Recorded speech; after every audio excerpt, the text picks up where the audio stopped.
Hey everyone, so I know it's been a while since I've done a couple videos, so trying to get back into it. And one of the things I wanted to bring up was a new version of Storm that I've been running, or trying out, or testing, I guess. And I don't necessarily know if it's better than the Storm decks that are out there, but it's at least different. And really, if we're not trying anything, you'll never really find any new decks. So one of the things was this was really the big card out of Return to Ravnica, was the Goblin Electromancer. Everyone was like, he's a familiar for instance or sorceries. What deck is he going to go in? Everybody thought Storm to begin with.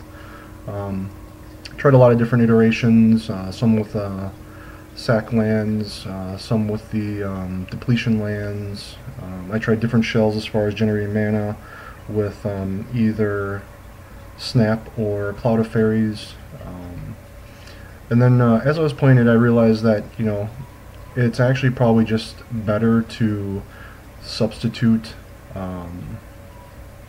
basically the old Storm deck that ran like Dark Rituals, Cobble Rituals, and Sign-in Bloods as this card draw for basically red ones. Basically when you have a Goblin Electromancer out, or Nightscape Familiar, which basically is a extra Goblin Electromancer, is that Desperate Rituals become Dark Rituals.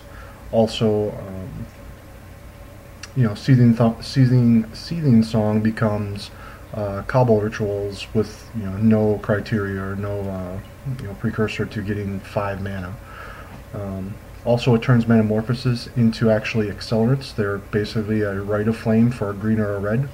That also draws you a card, and it also turns your green or red mana into blue mana, which is very important.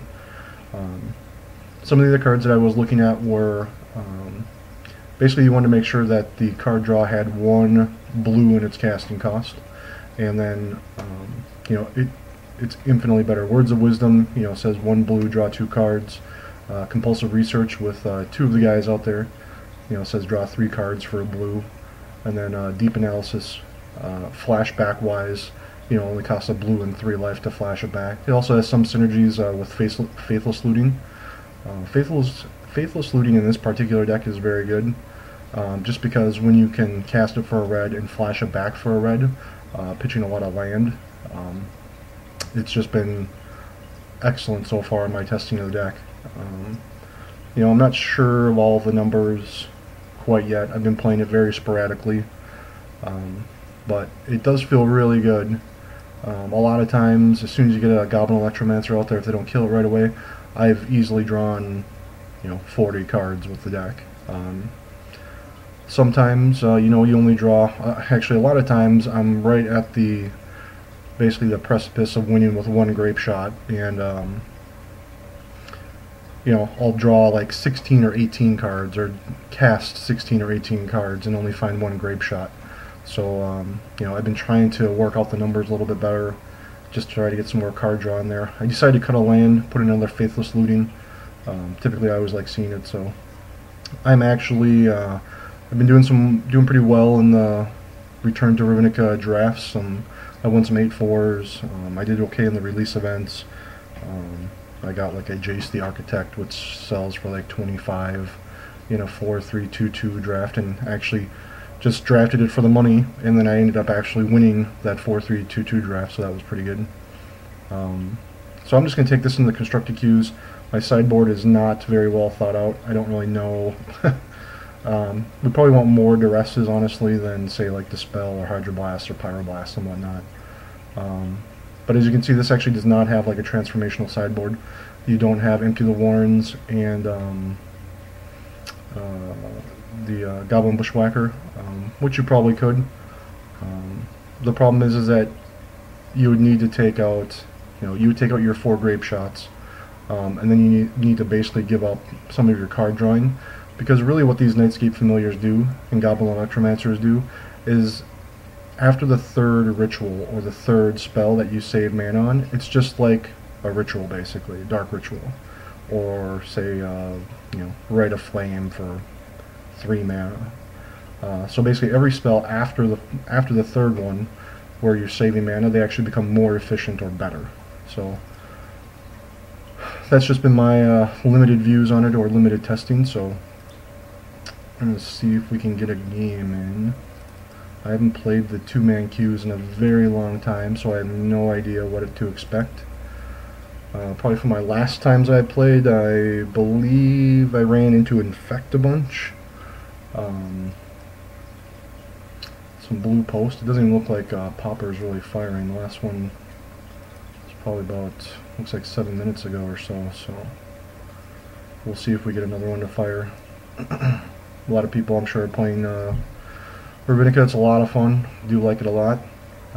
So much so that I'm actually going to try to make a PTQ locally, which I haven't played in a PTQ, and I can't even really remember the last time I played in a PTQ. I think it was a long time ago. I want to say Odyssey Block. What came after Invasion? Was it Odyssey Block? Pretty sure it was Odyssey Block. I think that was the last time I played in a PTQ.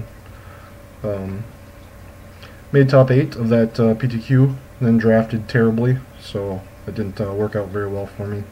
I ended up drafting like a red-blue, just terrible, terrible deck. But I've been noticing a lot of, I've been looking at some of the daily events, a lot of Storm recently. I don't know what the resurgence of Storm is or why it's come back in such a big way, but you know, it must be like 30% of the decks are making the money, as far as I could tell. The other thing that I've noticed is there's a new deck, the green, I want to say green-white hexproof deck, because it runs like Armadillo Cloaks, Ethereal Armor, Ancestral Masks, and basically a bunch of hexproof creatures. Alright, well, it's not the greatest, but we'll see. It has a land, card drawing. I'm not gonna throw it away. It has a win condition already. And I guess we're up against Exalted White Weenie. So, really, in the grand scheme of things, this should be a good matchup for us, but we'll see. The Javelier's not so great, just because we have Stormscape or Nightscape Familiars, so well, that was pretty lucky of me there.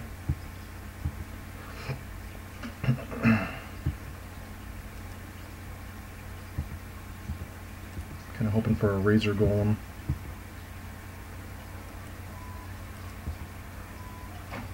Boy, can I call it when I see it. Trying to think if I want to try to go off next turn. We'll see if he uses the counter this time. If he does, he's probably going to use the counter attack with everything, so I'm going to go to 10, depending upon what he casts next turn. I've been noticing the White Weenie decks, well, he's just going to miss on a point of damage. That's good for me.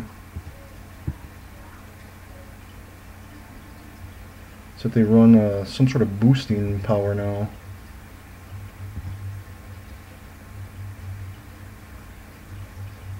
Okay, so how much am I taking? 4, 7, 8, 9. As long as he doesn't have any boosting. I could wait, but I think I'm just going to go for it. Hopefully we draw some rituals here. There is a couple, so that's good.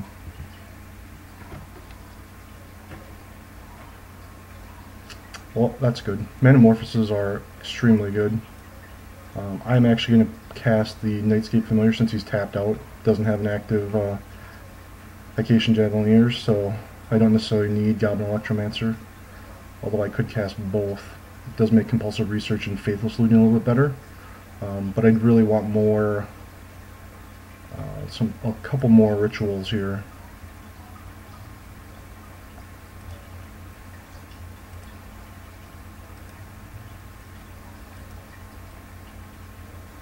You know, we'll see. We'll see where I'm at here after we're done with all these rituals.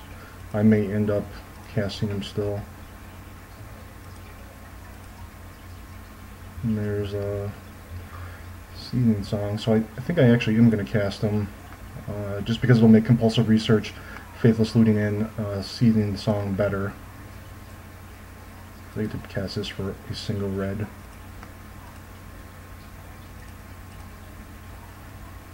Rite of Flame, I may discard that to Faithless Looting just because the mana is not necessarily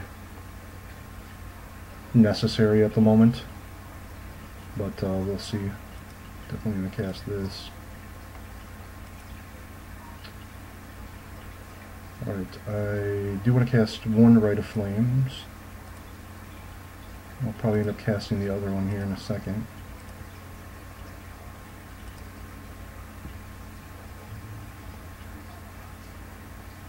Yeah, I definitely want to cast that now. Faithless Looting, get rid of these guys. Desperate Ritual.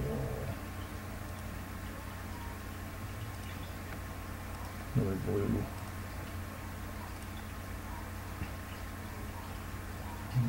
Cast Faithless Looting from the graveyard. Get rid of these guys. I wish I would have drawn a...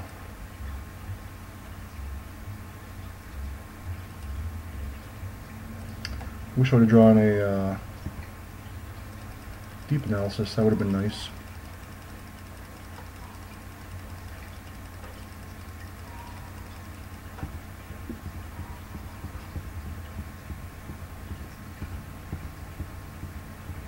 So again, we've cast 15 spells.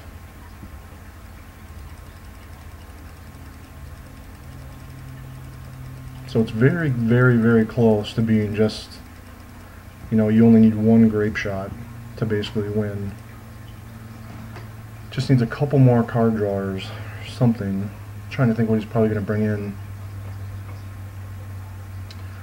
Kinda wish I had Flaring Pain in the sideboard now, just in case he does bring in Prismatic Strands. I'm kinda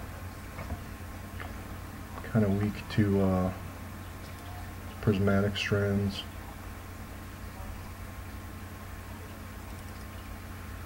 I'm gonna try Dispel.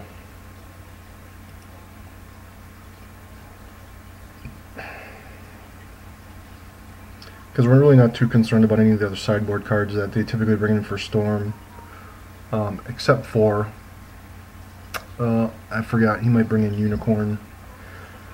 If he brings in Benevolent Unicorn, actually I just auto lose since I didn't side in anything for it,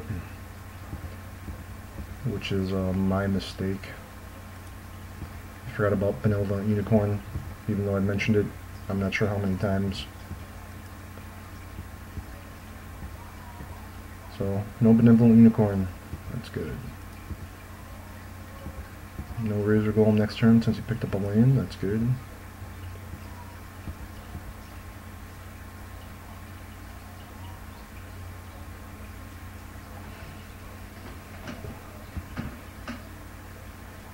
I guess you could have brought in Holy... is it Holy Day? Holy Light for the Nightscape Familiar, but that doesn't seem like a great option.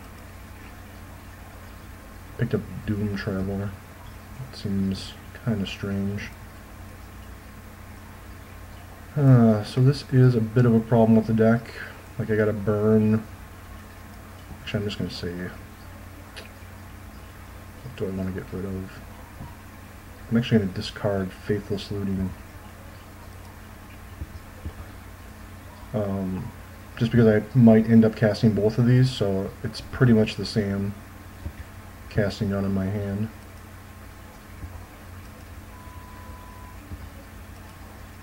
Okay, so if he's got a rally, it's going to be +8, +2, so he would kill me next turn. So I'm going to Words of Wisdom this turn.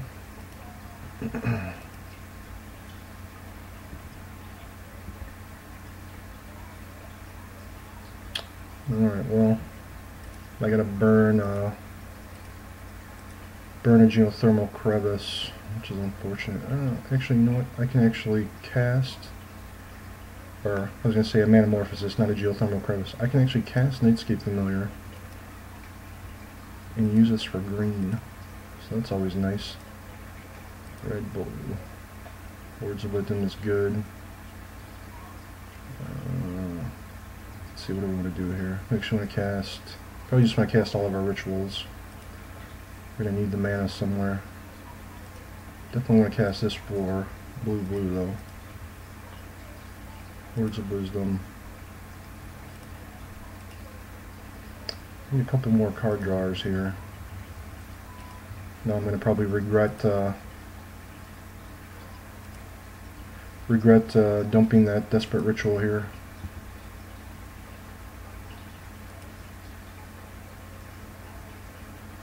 I'm going to cast Goblin Electromancer, and I gotta pray. That is pretty good. I'm actually going to keep both of them.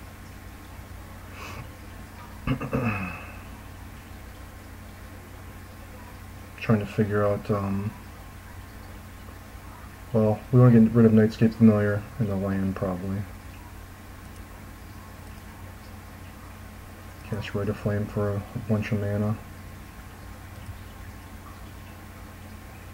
I actually just want to cast this. And flash it back.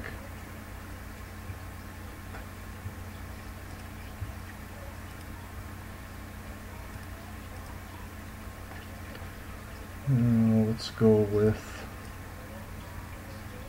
I'm going to go with Song and Faithless Looting. Dump both of these. Actually, we're going to dump the Ritual. We don't necessarily need more mana.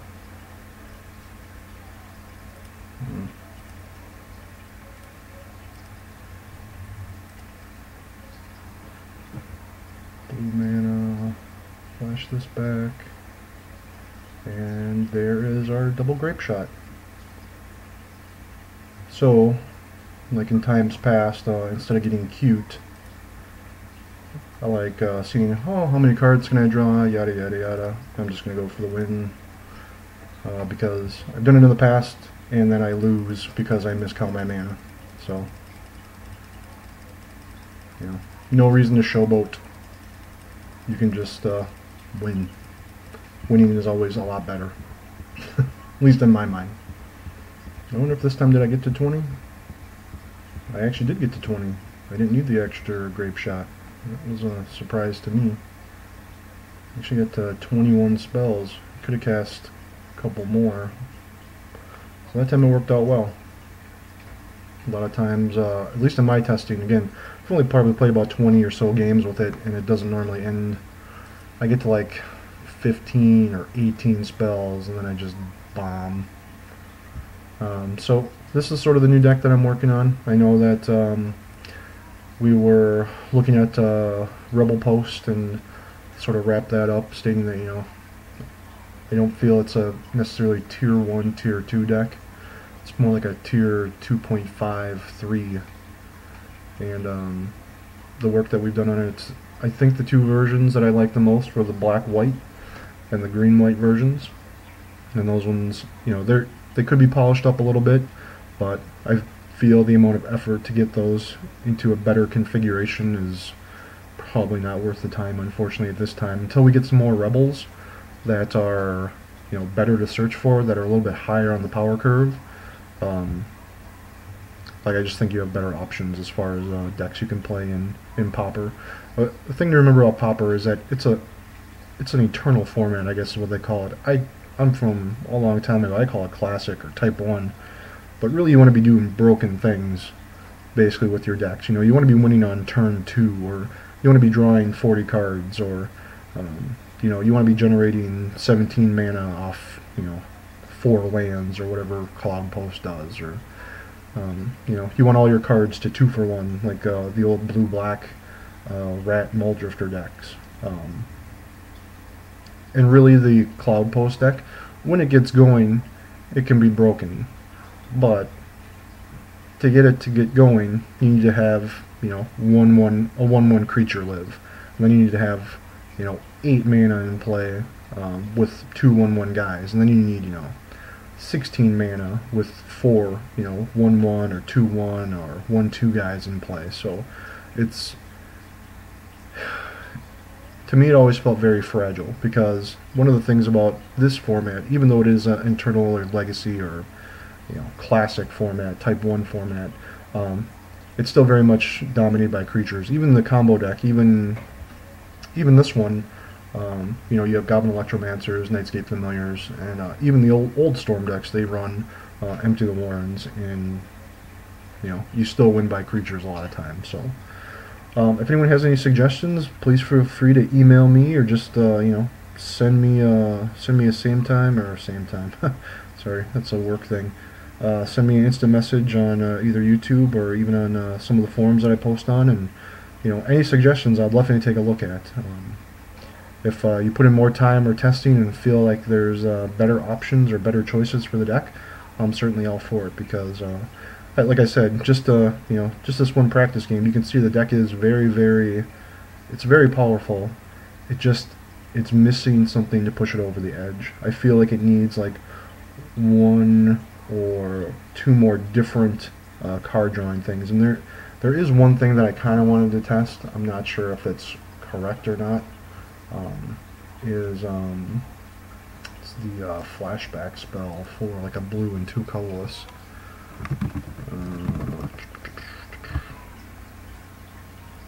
And I just thought about it tonight, actually, so I haven't really gotten a chance to really think it through of whether it's going to be any good or not. Where is it? Forbidden Alchemy. Now, the flashback cost is a black and like 6 colorless. But as you can see, you know, you can get 3 guys out there. Suddenly it's not so bad. It's black and, you know, 3 more colorless, or it's 4 total mana. But the thing about it is you get to dig 8 cards, so you're going to find exactly what you need. Also, putting some deep analysis or even faithful suitings in the graveyard with it is not necessarily a bad thing. So it's something I still sort of want to test. Not really sure what I want to take out. Maybe compulsive research, since they cost the same amount of mana. This is also an instant, which you know, some of the slower games where you do get a lot of land, which doesn't really happen a lot since you only run 12, but you know, some of the slower games where you get up to 3 mana, 4 mana, and you can cast these at the end of their turn also really helps out too, because you can sort of sculpt your hand better as far as, you know, what do you need right now, what do you need against the deck you're playing against. So, but that's all I have right now. I'll be making some slight adjustments, some tweaks. Maybe in the next couple of weeks I might be able to get a daily in, although November is very busy for me. So, you know, until next time.